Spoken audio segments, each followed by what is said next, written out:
Hello friends, कैसे हैं आप सब लोग। आशा करता हूँ एंजॉय में होंगे। जैसा कि हम सभी लोग जानते हैं कि जब से कोरोना वायरस आया है और लॉकडाउन के कारण सबसे ज़्यादा जो मार पड़ी है वो एजुकेशन सेक्टर पे पड़ी है। चाहे वो जूनियर लेवल पे हो, चाहे मीडियम लेवल पे हो, चाहे हायर सेकेंडरी स्कूल पे हो, सभी के सभी स्कूल बंद हैं, सारी कोचिंग बंद हैं, सब कुछ बंद पड़ा हुआ है सब। तो ऐसे में सभी जगह ऑनलाइन पढ़ाई कराई जा रही है और ऑनलाइन पढ़ाई के लिए कई तरह के विकल्प लिए जा रहे हैं, चाहे वो गूगल मीट हो, चाहे माइक्रोसॉफ्ट का हो, स्काइप हो, चाहे अदर सर्विसेज हो। जूम ऐप की बात करता हूँ मैं, मगर जूम ऐप के द्वारा भी कई स्कूल पढ़ाई करा रहे हैं। तो अब जूम ऐप के साथ क्या हो रहा है ये मैं आपको बता दूँ। कोरोना संक्रमण में ऑनलाइन एजुकेशन को बढ़ावा देने के लिए राजधानी रांची के तमाम स्कूलों ने जूम ऐप अपनाया। इसे बेहतर विकल्प माना गया। भारत व चीन के साथ सीमा पर बढ़ते तनाव के बाद शिक्षा जगत से विरोध के स्वर उठने लगे।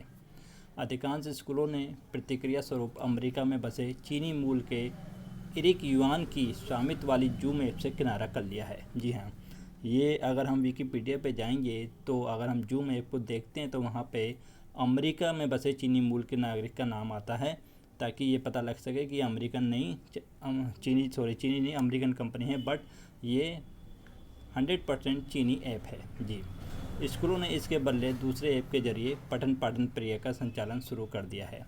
क्योंकि जैसा भी देश में माहौल है, हम सभी लोग चाइनीज़ चीज़ों का बहिष्कार कर रहे हैं और हम भी नहीं चाहते कि चाइनीज़ चीज़ों के द्वारा, चाहे वो चाइनीज़ मोबाइल हो, चाहे चाइनीज़ इलेक्ट्रॉनिक आइटम हो, चाहे वो ऐप हो, सभी का बहिष्कार करना चाहिए। ऐसे में तो देश की एकता, अखंडता और संप्रभुता के लिए सुरक्षा व व्यावसायिक क्षेत्र के साथ साथ शिक्षा क्षेत्र साथ साथ खड़ा हो गया है।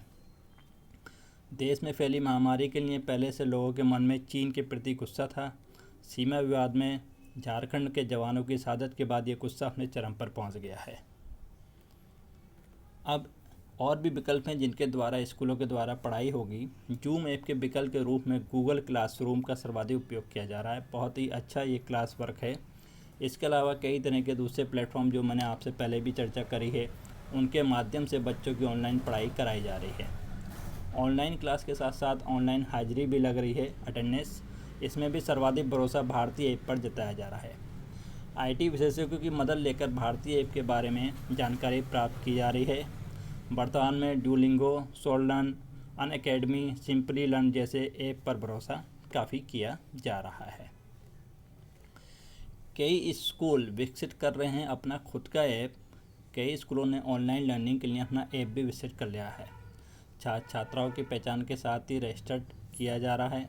अध्ययन अध्यापन के समय शिक्षक ये जांच कर सकते हैं कि जिन विद्यार्थियों का पंजीकरण किया गया है वही इस सुविधा का उपयोग कर रहे हैं या कोई और व्यक्ति तो नहीं कर रहा है।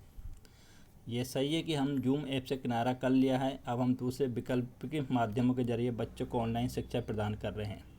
इसके लिए विद्यार्थियों से किसी तरह का अतिरिक्त शुल्क नहीं लिया जा रहा है, ऐसा भी कई स्कूलों के प्रबंधकों के द्वारा कहा जा रहा है।